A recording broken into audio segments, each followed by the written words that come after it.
శ్రీ గురువే నమః.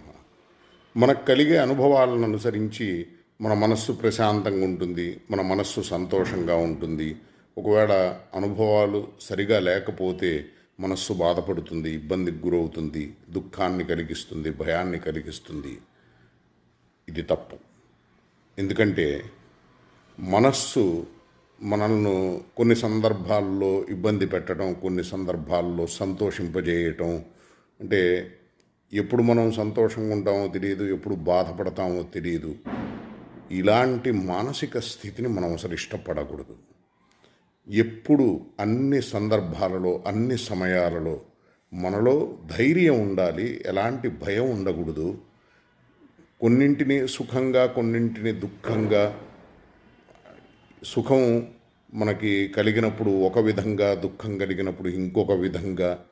ఇలాంటి మానసిక స్థితిని మనం అధిగమించడానికి చేసే ప్రయత్నం, సంకల్పం, ఇది సాధన.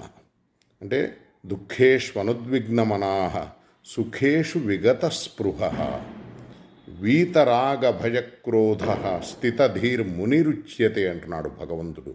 యోన హృష్యతి నద్వేష్టి నశోచతి నకాంక్షతి శుభాశుభ పరిత్యాగి భక్తిమాన్ మే ప్రియో నరహ అని చెప్తున్నాడు భగవంతుడు. అంటే మనకు భౌతిక క్షేత్రంలో, సంసార క్షేత్రంలో కలిగే సుఖము, దుఃఖము, సుఖము కాదు, దుఃఖము కాదు.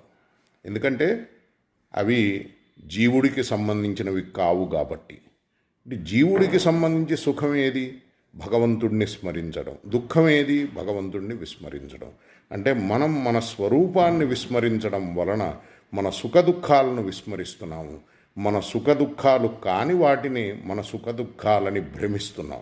కాబట్టి ఈ భ్రమను వీడి సత్యాన్ని ఆశ్రయించి శరీర నిర్వహణ వరకు ఆలోచించి ఈ జగత్తును, ఈ సంసారాన్ని, ప్రకృతిని, మన శరీరాన్ని కాపాడుకోవడం కోసం సదుపయోగం చేసుకుంటూ సాధన విషయంలో శ్రద్ధను కలిగి ఉంటే తప్పనిసరిగా మన స్వరూపాన్ని మనం తెలుసుకొని శాశ్వతమైన ఆనందాన్ని, పరమ ప్రయోజనాన్ని పొందగలుగుతాము. అశాశ్వతమైనటువంటి వాటి గురించి ఆరాటపడి అల్పమైనటువంటి వాటి గురించి మనం భయపడటం, బాధపడటం, వాటిని గొప్పవిగా భావించటం, ఈ బలహీనతలను దాటి అరిషడ్వర్గం బారిన పడకుండా భగవత్ కృపను చక్కగా మనం సద్వినియోగం చేసుకొని భగవంతుణ్ణే పొందే అవకాశాన్ని, పరమార్థ సాధనను మనం లక్ష్యం చేసుకొని ముందుకు వెళ్ళాలి. శాశ్వతమైన ఆనందమే మన ఆనందం. శాశ్వతంగా దుఃఖాన్ని దూరం చేసుకునే